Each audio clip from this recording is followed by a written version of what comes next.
অনেকে অভিযোগ করে আল্লাহ আমার এইটা দেয় নাই, ওইটা দেয় নাই, আমি এটা পাই নাই, ওইটা পাই নাই। ও পায়, আমি পাই না কেন? ওর চাকরি হয়, আমার হয় না কেন? ওর ব্যবসায় লাভ, আমার লস কেন?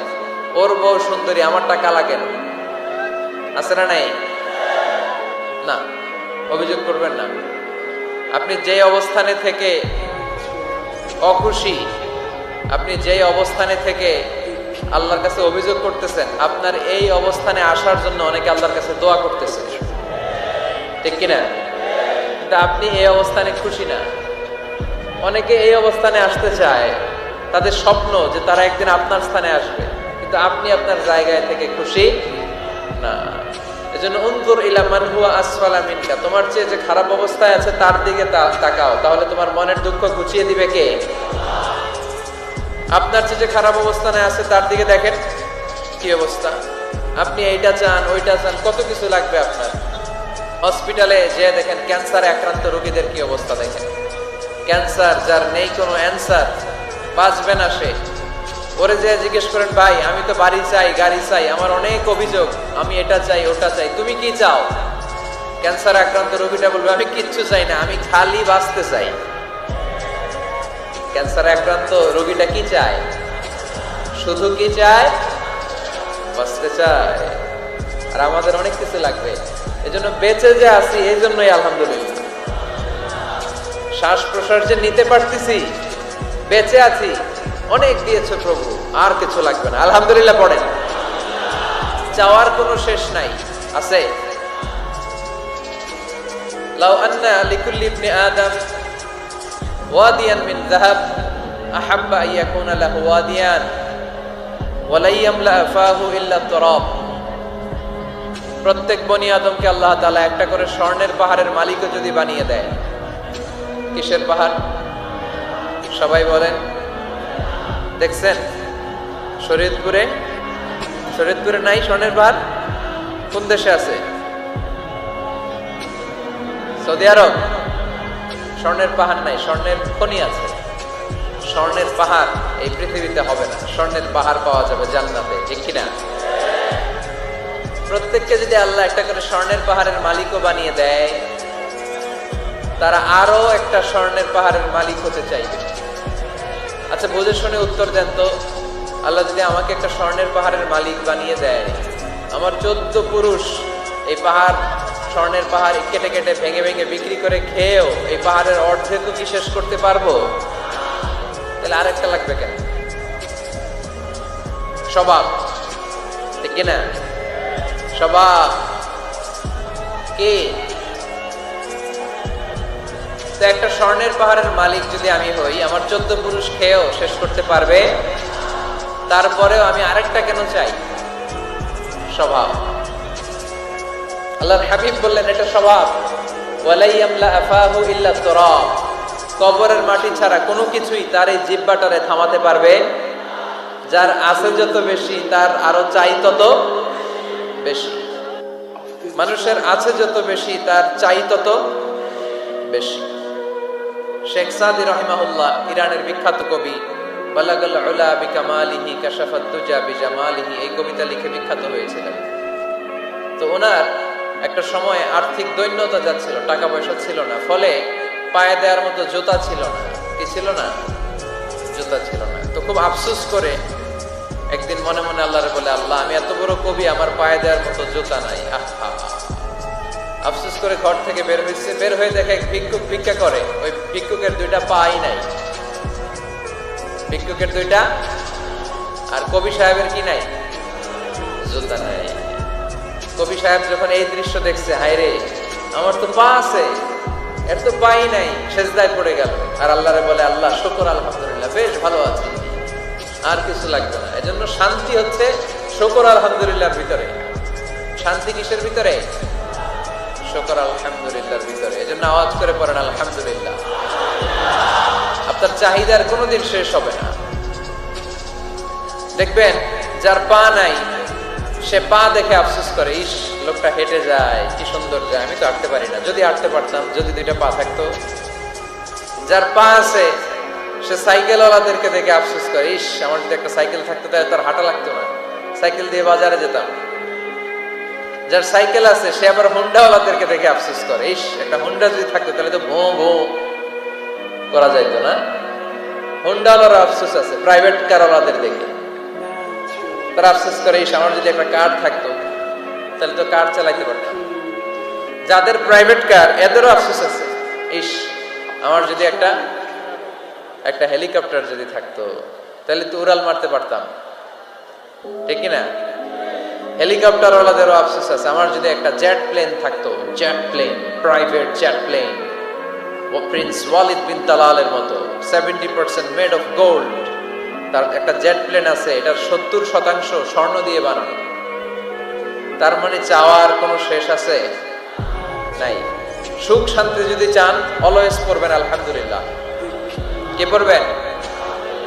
টাকা যার বেশি টেনশন তার বেশি। সাধারণত টাকা যার বেশি রোগ তার বেশি, টাকা যার বেশি শান্তি তার কম। আপনি খোঁজ নিয়ে দেখেন, 1000 কোটি টাকার মালিক, ঘরে শান্তি নাই, স্ত্রীর সাথে মনোমালিন্য, স্ত্রী যায় একদিকে উনি যায় আরেকদিকে, পোলায় কই যায় পোলায় নিজেও জানে না, মেয়ের অবস্থা খারাপ, আরেক ছেলের সাথে হাঁটে। তো এই হচ্ছে এদের লাইফস্টাইল। সবাই না, আল্লাহওয়ালা যারা তারা ভিন্ন। রাতে এদের ঘুম হয় না, অনেকগুলো ঘুমের ট্যাবলেট খেয়ে ঘুমাতে হয়, ঘুম আসে না, ঘুম আসে না। কিন্তু রিক্সাওয়ালা, কুলিওয়ালা, দিনমজুর, এদের রোগ বালাই আছে? কথা বলেন। খাওয়ার সমস্যা আছে, ঘুমের সমস্যা আছে, শুইলেই ঘুম আসে, যেখানে রাইত ওইখানেই গাই। ঘুমাইতে দেরি, নাক ডাকতে দেরি হয় না, ওর নাকের ডাকের আওয়াজে ট্রাকের ইঞ্জিনও ফেল।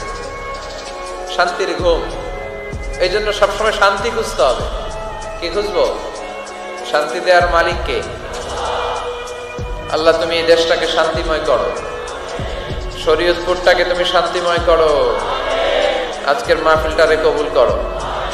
শামসুল হক শিকদার জামি মসজিদ কমিটির উদ্যোগে 10ম বার্ষিক তাফসীরুল কোরআনের মাহফিল, স্থান জাজিরা, কেন্দ্রীয় ঈদগাহ ময়দান। এটা জাজিরার নাম অনেক শুনেছি আমি, আসা হয় নাই, এই প্রথম আসলাম আলহামদুলিল্লাহ।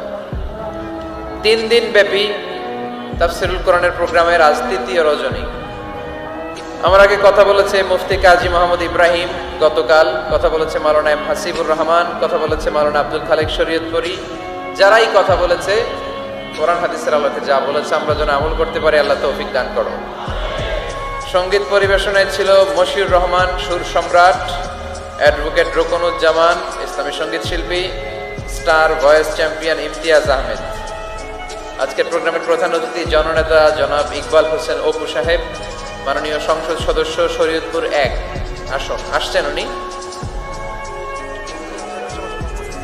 প্রতিনিধি হিসেবে, চেয়ারম্যান সাহেব যিনি বক্তব্য রাখলেন, সুন্দর বক্তব্য রেখেছেন উনি। বিশেষ অতিথি জননেতা আলহাজ মোবারক আলী শিকদার, চেয়ারম্যান উপজেলা পরিষদ জাজিরা। মাশাআল্লাহ, কত সুন্দর ইসলামের পক্ষে কথা বললো। এরকম চেয়ারম্যান আমরা চাই কি চাই না?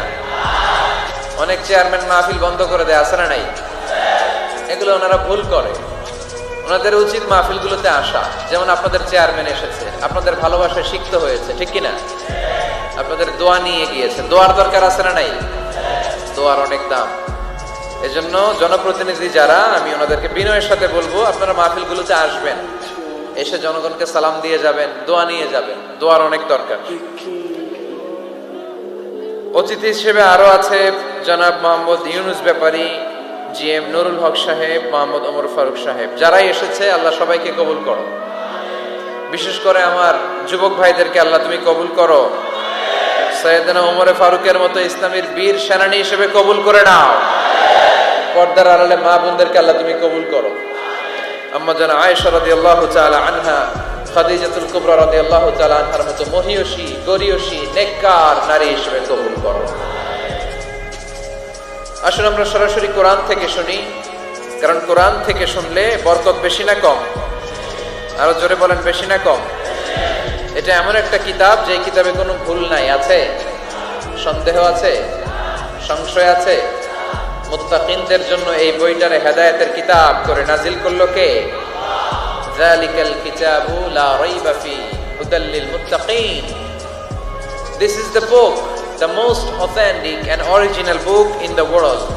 whereof there is no doubt in it and a guidance to those who are muttaqin. এটা এমন বই যে বইয়ে কোনো ভুল নাই, কোনো সন্দেহ নাই, কোনো সংশয় নাই। মুত্তাকিনদের জন্য এই বইটারে হেদায়েতের কিতাব করে পাঠালো কে? আবার আল্লাহ বলেন কিতাবুন আনজালনাহু ইলাইকা লিতুখরিজান নাসা মিনায-যুলুমাতি ইলান-নূর। নবী হে, এই কিতাবকে আমি নাজিল করেছি অন্ধকারাচ্ছন্ন মানুষগুলোকে আলোর পথ দেখাতে, বামপন্থী গুলারে ডানপন্থী বানাতে, জাহান্নামী গুলারে জান্নাতি বানাতে। এই কিতাব যদি কেউ পড়ে সে মানুষের মতো মানুষ হয়। ওই মানুষ কখনো অন্যায় করে না। এই কিতাব যে পড়ে এবং মানে, এই কিতাবের শিক্ষাকে যে নিজের মধ্যে ধারণ করে সে কখনো মিথ্যা বলে না, মা বাবার সাথে বেয়াদবি করে না। ওই আলোকিত মানুষটা কখনো টেন্ডারবাজি করে না, চাঁদাবাজি করে না, দুর্নীতিতে চ্যাম্পিয়ন হয় না, ক্যাসিনো ব্যবসায় নামে না। এই কোরআন যারা বুকে ধারণ করে এরা কোনোদিন পেঁয়াজের দাম বাড়ায় না। জোরে বলেন ঠিক কিনা? এরা কখনো তাদের কোনো কাজে জনমানুষের ক্ষতি করে না। এরা সব সময় কল্যাণের পক্ষে, এরা মানবতার পক্ষে। এরাই হচ্ছে আলোকিত মানুষ, ঠিক কিনা? মানুষ হওয়া পৃথিবীতে বড় কঠিন। খালি চোখে যা দেখেন এগুলো মানুষ না, এগুলো জনসংখ্যা। এগুলো কি? এজন্য বলা হয় বাড়ছে জনসংখ্যা, কমছে মানুষ। বাড়তেছে কি, কমতেছে কি? মানুষ। গরুর পেট থেকে বেরোলেই ওটা গরু হয়ে যায়, ছাগলের পেট থেকে বেরোলেই ওইটা ছাগল হয়ে যায়, মুরগির পেট থেকে বেরোলেই ওইটা মুরগি। কিন্তু মানুষের পেট থেকে বেরোলেই ওটা মানুষ হয় না, ওটার মানুষ বানাইতে হয়, তাই না? আবার গরুকে কেউ কোনোদিন বলে না এই তুই গরুর মতো গরু হ, বলে? শরীয়তপুরে আপনারাও বলেন না? ছাগলকে কেউ কোনোদিন বলছে এই তুই ছাগলের মতো ছাগল হও। কিন্তু মানুষকে বলা হয় তুমি মানুষের মতো মানুষ হও। কোরআন পড়লে মানুষের মতো মানুষ হওয়া যায়, ঠিক কিনা? এই দুনিয়া এখন তো আর সেই দুনিয়া নাই, মানুষ নামের মানুষ আছে দুনিয়া বোঝাই,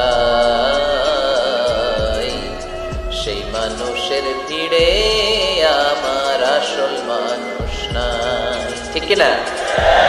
আসল মানুষের বড় অভাব। মানুষের মতো মানুষ খুঁজে পাওয়া দুষ্কর।